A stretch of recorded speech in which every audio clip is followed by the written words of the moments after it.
हर रोज एक नई कहानी देखने के लिए चैनल को सब्सक्राइब करें और बेल आइकन को दबाना ना भूलें। एक गांव में बिरजू नामक एक गरीब किसान रहता है जो अपने खेत में किसानी करके उगी हुई सब्जियां बाजार में ले जाकर बेचता है। सब्जियां ले लो, सब्जियां ताजी हरी भरी सब्जियां ले लो, ले लो ले लो ले लो, ताजी हरी भरी सब्जियां ले लो। बिरजू, तुम्हारे खेत की उगी हुई सब्जियों के सच में बात ही कुछ और है। बहुत अच्छी और ताजी होती हैं वो। मुझे आज एक गड्डी पालक और साथ ही 2 किलो आलू और प्याज दे दो। और हाँ, ये धनिया और पुदीना भी डाल देना, 10-10 रुपए का। धन्यवाद भाई साहब, अभी देता हूं आपको सब्जियां। बिरजू अपनी मेहनत की कमाई में काफी संतुष्ट होता है। एक दिन अचानक से तूफानी बारिश आती है और उसमें बेचारे बिरजू की सारी खेती खराब हो जाती है, जिसके बाद उसे बहुत नुकसान होता है। अब मैं क्या करूंगा भाग्यवान, मेरी खेती बर्बाद हो चुकी है। अब हम कैसे जिएंगे? अब मैं हमारा गुजर बसर कैसे करूंगा भाग्यवान? जी, आप इस तरह हार मान जाएंगे तो कैसे चलेगा। आपको हिम्मत रखनी होगी और मेहनत करके जो खोया है ना, उसे फिर से पाना होगा। हाँ भाग्यवान, मैं हिम्मत नहीं हारूंगा। इस दुविधा का कोई ना कोई हल जरूर ढूंढ निकालूंगा। जी, मुझे भी आप पर पूरा भरोसा है कि आप इस दुविधा का हल जरूर ढूंढ निकालोगे। बिरजू बहुत प्रयास करता है लेकिन कोई हल ढूंढ नहीं पाता। फिर एक दिन उसे याद आता है। भाग्यवान, शहर में मेरा दोस्त कमलेश है, वो मुझे पैसों की मदद कर सकता है। मैं सोच रहा था कि क्यों ना उसके पास जाकर उससे पैसे लूं। मैंने उससे बात तो कर ली है। अच्छा, तो क्या कहा कमलेश भाई साहब ने? उसने तो कह दिया है कि तुझे जब चाहिए, जितने चाहिए उतने पैसे ले जाना। मुझे कोई ऐतराज नहीं है। तो ये तो अच्छी बात नहीं है ना जी। मैं कहती हूँ कि आप उनसे पैसे ले आइए। जब तक हमारा सब कुछ ठीक नहीं हो जाता, हम उन पैसों से काम चला सकते हैं। हाँ भाग्यवान, उसी के चलते मैं भी सोच रहा हूँ कि चला जाऊं शहर। बिरजू शहर के लिए निकल जाता है, लेकिन उसके जाने के बाद उसकी बीवी देखती है कि उसका बंधा हुआ खाना तो वो घर पर ही भूल चुका है। अरे नहीं, ये क्या? ये तो खाना यहीं पर भूल कर चले गए। अब शहर जाने के रास्ते में तो उन्हें कुछ खाने को भी नहीं मिलेगा। ना कोई ढाबा है, ना कोई खाने का ठेला है। बेचारे भूखे ही रहेंगे। हे भगवान, मेरे पति को भूखा मत रखना। बिरजू जब शहर के रास्ते से होते हुए जा रहा होता है, तब उसे रास्ते में भूख लगी होती है। जब वो अपना झोला देखता है, तब उसमें खाना नहीं होता। ये क्या? लगता है जल्दबाजी में मैंने खाना अपने झोले में रखा ही नहीं। अब मैं क्या करूं? इस जंगल के किसी पेड़ के फल भी तोड़कर नहीं खा सकता। सुना है इस जंगल के अधिकतर पेड़ों पर जहरीले फल हैं, जिनसे व्यक्ति की जान को भी खतरा हो सकता है। मैं क्या करूं अब? बहुत भूख लगी है मुझे तो। तभी उसे कुछ दूर चलकर एक झोपड़ी दिखाई देती है, जिसमें एक सास बहू की जोड़ी रहती है। सास का नाम कांता और बहू का नाम वर्षा होता है। बिरजू उनके घर के बाहर चूल्हा देखता है। लगता है यहाँ पर कोई रहता है। चलो, इस घर में रह रहे लोगों से खाने के लिए कुछ मांगता हूँ। बिरजू उनकी झोपड़ी के पास जाता है और उन्हें आवाज लगाता है। कोई है? हाँ, बोलिए, आप कौन? जी, मैं रतनपुर गांव में रहता हूँ। दरअसल मेरी पत्नी ने मेरे लिए खाना बांधा था, लेकिन वो मैं अपने झोले में रखना ही भूल गया। मुझे शहर जाना है और अभी शहर बहुत दूर है। बहुत भूख लग रही है, इसलिए अगर कुछ मिल जाता तो बहुत उपकार होते आपके। चिंता मत कीजिए, मैं आपको पैसे भी दूंगा, मुफ्त में नहीं खाऊंगा। कोई बात नहीं जी, देखिए हमारे पास अभी तो केवल 2 ही अंडे बचे हैं, आप उन्हें खा लीजिए। ठीक है जी, कोई दिक्कत नहीं। 2 अंडों से तो मेरा पेट भी भर जाएगा। ठीक है, मुझे 5 रुपए दे दीजिएगा, ज्यादा नहीं मांगूंगी। वर्षा बिरजू को 2 अंडे उबाल कर देती है, जिन्हें बिरजू खा लेता है और उसके बाद कहता है, मैं जब शहर से वापस गांव जाने आऊंगा तब आपके पैसे देते जाऊंगा। ठीक है बहन जी, मुझ पर भरोसा रखिए। ठीक है भाई साहब, कोई बात नहीं। बिरजू वहां से चला जाता है और शहर जाकर अपने दोस्त कमलेश से पैसे लेता है। ये ले बिरजू भाई, रखिए पैसे। कमलेश, बहुत बहुत धन्यवाद तेरा।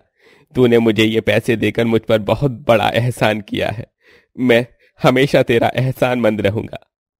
अरे मेरे भाई, क्या तू भी ये सारी बेतुकी बातें कर रहा है?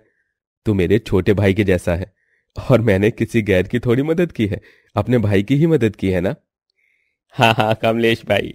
कमलेश वो पैसे लेकर फिर से गांव की ओर निकल पड़ता है। तभी वो उन दोनों सास बहू की झोपड़ी में जाता है और वो वर्षा को उसके पैसे देता है। तभी उसका पैसों से भरा हुआ झोला देख वर्षा के मन में लालच जाग उठता है और वो कहती है, नहीं नहीं, अभी मुझे आपको 5 नहीं बल्कि 500 रुपए देने होंगे। क्या 500 रुपए? लेकिन क्यों बहन जी, आपने तो केवल 5 रुपए ही कहा था ना, फिर 500 कैसे? जो 2 अंडे मैंने आपको दिए थे वो कोई मामूली अंडे नहीं थे, वो सोने के अंडे थे जिनमें से अगले दिन मुर्गी निकलने वाली थी और मैं उसे बेचकर अच्छे खासे पैसे कमा लेती। अब मेरा तो नुकसान हो गया ना। ये आप क्या कह रही हो बहन जी? लाओ मेरे पैसे दो, वरना मैं तुम्हें हमारे गांव के सरपंच के पास लेकर जाऊंगी, फिर वहां होगा इंसाफ, समझे? लेकिन वर्षा बहू, लगता है ये ऐसे नहीं मानेगा, इसे तो सरपंच जी के पास लेकर जाना ही होगा। वर्षा और कांता दोनों सास बहू बेकसूर बिरजू को सरपंच जी के पास ले जाते हैं, जहां उसे बंदी बनाकर रखा जाता है और उसके पैसे भी लिए जाते हैं। मानना पड़ेगा वर्षा बहू, तू तो एक नंबर की चालाक निकली। क्या फंसाया है उस बेचारे गरीब आदमी को। हाँ माँ जी। वहां सरपंच के पास, मुझे यहाँ से जाने दीजिए सरपंच जी, मैंने कोई धोखेबाजी नहीं की है। धोखेबाजी तो मेरे साथ हुई है, वो अंडे मामूली अंडे ही हैं। चुप कर तू, अगर अभी एक बार में तेरे मुंह से आवाज निकली तो मुझसे बुरा कोई नहीं होगा, समझा तू? बेचारे बिरजू को चुप ही रहना पड़ता है, वो कुछ नहीं कहता। तभी बिरजू की बीवी उसकी राह देख देख कर परेशान हो जाती है और वो भी उसकी तलाश करते करते जंगल के रास्ते से निकल पड़ती है। तभी वो उन दोनों सास बहू की झोपड़ी में से उन दोनों की बातें सुन लेती है। बड़ी चालाकी से फंसाया है उस बिरजू को, अब वो हमेशा के लिए सरपंच के पास ही बंदी बनकर रहेगा। हाँ वर्षा बहू, एकदम सही किया तूने। वर्षा और कांता पूरी बातें करते हैं जिनसे बिरजू की बीवी समझ जाती है और वो तभी सरपंच के पास जाकर उन्हें उन दोनों की झोपड़ी के पास लाती है। सरपंच जी धन्यवाद, मेरे कहने पर आप यहाँ तक आए। इस वर्षा की बच्ची ने अपनी चालाकी से मेरे पति को फंसाया है ना, अब मैं अपनी चालाकी से इसे इसी के जाल में फंसाऊंगी। देखते जाइए आप बस। ठीक है, देखते हैं हम भी। बिरजू की बीवी उन दोनों सास बहू के पास जाती है और कहती है, मुझे ना बहुत तेज भूख लगी है, क्या आप मुझे कुछ खाने को दे सकते हैं क्या? हाँ हाँ क्यों नहीं, हमारे पास 2 अंडे हैं, वो देते हैं हम आपको, उन्हें खा सकती हैं आप। धन्यवाद बहन जी। वर्षा बाहर बैठी है। तभी कांता अंदर वर्षा से कहती है, इसे भी उसी प्रकार फंसा जिस प्रकार उस बिरजू को फंसाया था। क्या? ये सुनकर सरपंच जी हैरान रह जाते हैं और उनकी नजरों के सामने उन दोनों सास बहू का असली चेहरा आ जाता है और फिर उन्हें बंदी बनाया जाता है और सरपंच अपनी तरफ से ज्यादा पैसे देकर बिरजू की मदद करते हैं और फिर वो अपनी बीवी के साथ फिर से अपने गांव लौट जाता है। कमल नगर नामक एक गांव होता है जिसमें 22 साल का मदन अपने माता पिता रमेश और शीला के साथ रहता है। मदन अपने पापा रमेश के साथ उनकी फूलों की दुकान संभालता है। उन लोगों का काफी लंबे समय से फूलों का बिजनेस चल रहा होता है। पापा आप जाइए, घर जाकर खाना खाकर आराम कीजिए, मैं दुकान संभाल लूंगा। ठीक है बेटा, आ जाना ध्यान से, रात में गांव बहुत सुनसान हो जाता है और आजकल तो गांव में काफी भूतिया घटनाएं घट रही हैं। पापा ये सारी दकियानूसी और फालतू की बातें हैं, क्या भूत भूत में विश्वास करते हो आप भी? मदन ऐसी बातें मत कर, गांव में सच में बहुत अजीब सी घटनाएं घट रही हैं, तू ध्यान से आ बेटा, कहना माना कर। ठीक है पापा, आप जाओ अभी। रमेश वहां से चला जाता है। सूरज ढलते ही रात हो जाती है और रात में मदन दुकान बंद करके वहां से साइकिल पर सवार होकर अपने घर की ओर जा रहा होता है।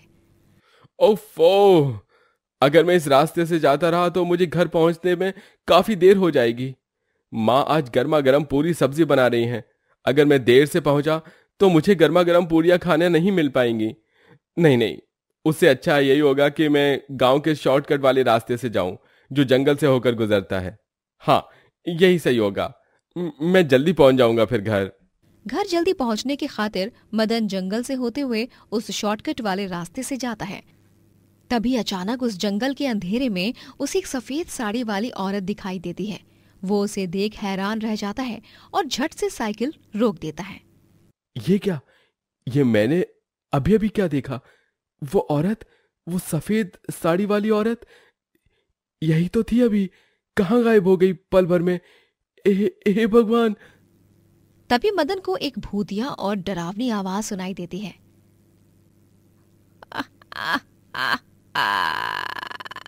तू अब मेरे चक्रव्यूह में फंस गया है मूर्ख लड़के। और अब अगर तू मेरी अनुमति के बगैर यहाँ से चला गया तो मैं तुझे छोड़ूंगी नहीं। वो भूतिया आवाज सुनकर मदन के रोंगटे खड़े हो जाते हैं। कौन है? तेरी मौत। चल जल्दी से अपने गले में पहनी हुई सोने की चेन और अपने थैले में जितने भी पैसे हैं सब दे दे मुझे। क्या? नहीं, मैं तुम्हें कुछ नहीं दूंगा। ठीक है, मत दे। मैं तुझे अभी इसी वक्त अपनी चुड़ैल की शक्तियों से मौत के घाट उतार देती हूँ। ये ले। नहीं, मत करो, ऐसा मत करो। मुझे मत मारो। मेरे जाने के बाद मेरे माता पिता को कौन देखेगा? मुझे बख्श दो चुड़ैल। मैं तुम्हारे सारे पैसे और ये सोने की चैन भी दे दूंगा। मैं अभी दे देता हूँ। ये लो, ये लो। यहाँ बरगद के पेड़ के पास रख दिया है मैंने। ये देखो। शाबाश, बहुत खूब। अब जाओ यहाँ से, वरना मुझसे बुरा कोई नहीं होगा। कांपते हुए पैरों से मदन जैसे तैसे साइकिल तेजी से चलाकर अपने घर पहुंच जाता है। उसे उस रात तेज बुखार चढ़ जाता है। जब वो अपने साथ घटी उस घटना के बारे में रमेश और शीला को बताता है तभी। मदन, ये तू क्या कह रहा है बेटा? मुझे माफ कर दीजिए पापा। आपने हाल ही में जीवन में पहली बार मुझे सोने की चेन बनाकर दी थी और मैंने वो उस चुड़ैल को सौंप दी।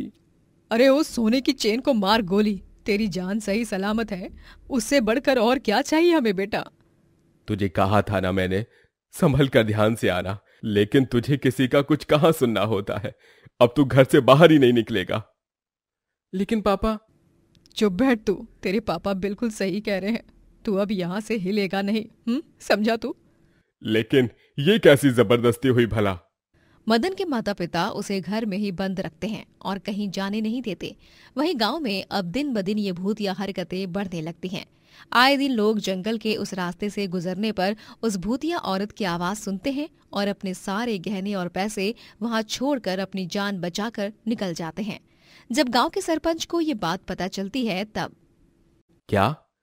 ये तुम लोग क्या कह रहे हो? हमारा गांव अचानक से भूतिया गांव कैसे बन गया? ये कैसे हो सकता है? सरपंच साहब, हम झूठ नहीं कह रहे हैं।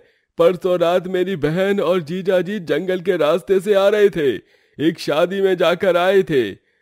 तभी उस चुड़ैल की आवाज सुनकर उन्हें अपने गहने और पैसे देने पड़े। जंगल की वो चुड़ैल अगर पैसे या गहने न दे तो इंसान की जान ले लेती है। बहुत डरावनी आवाज है उसकी। मेरा तो कलेजा ही कांप उठा था उसकी आवाज सुनकर। मुझे ना चाहते हुए भी अपनी महीने भर की कमाई उसे देनी पड़ी, तब जाकर जान छूटी। हे भगवान, यह मामला तो बहुत ही गंभीर हो चुका है। हमें जल्द से जल्द इसके बारे में कुछ न कुछ तो करना ही पड़ेगा। मैं एक बहुत बड़े तांत्रिक को जानता हूं। वो हमारे गांव के बगल वाले गांव में ही रहते हैं। आप कहो तो उन्हें बुलाएं। हाँ हाँ भोला, तुम उन तांत्रिक बाबा को बुलाओ। हमें किसी भी हाल में उस चुड़ैल का भूतिया साया हमारे गांव से दूर करना है। भोला उस तांत्रिक बाबा के दूसरे गांव से अपने गांव में बुलाता है। लेकिन सफर के दौरान अचानक से तांत्रिक बाबा उस जंगल में ही कहीं गायब हो जाते हैं। ये देख भोला बहुत घबरा जाता है।